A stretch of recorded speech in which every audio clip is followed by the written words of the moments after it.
This is a spring planting update from southwest Saunders County. I'm Chad Moyer. Today we're visiting with Bryan Woita, again from Valparaiso. Bryan, thanks for visiting with us here today. First of all, tell me what sort of progress has been made planting corn and soybeans in your part of Saunders County so far?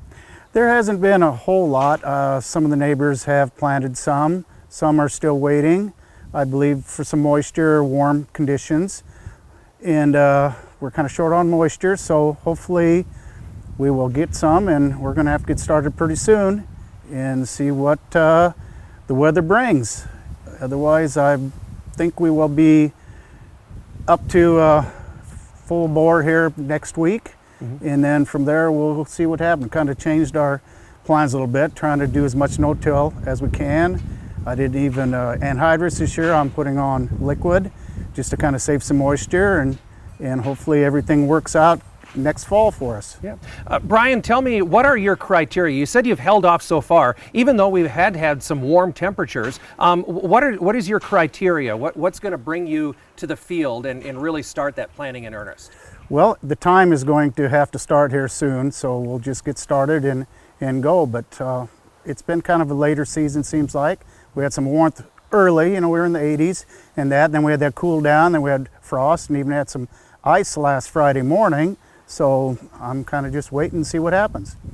Tell me about the moisture situation around this area. As you dig down, is there some topsoil moisture? Is there some subsoil moisture on your farm? Yes, there's topsoil moisture. Subsoil, I don't really know. I haven't really dug down that far, but I know we're short because we were short last year. So. Okay.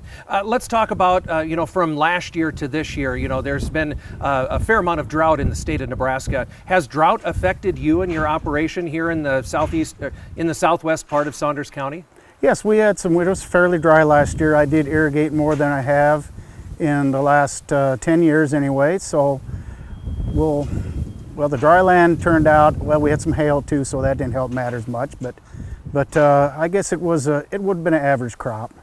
Okay. And how about so far this year? Have you made management changes, or are you doing things different because of the weather, the dryness from last year into this year? Not a whole lot different than we usually do. I try to no-till everything as much as I can. So, but the fields are, since it was dry, we don't have any ditches or anything to really fix so much. So it's looking good conditions that way. All right. Tell me a little bit about the farm, and if you had your way, how long do you think it would take for you to plant corn and soybeans?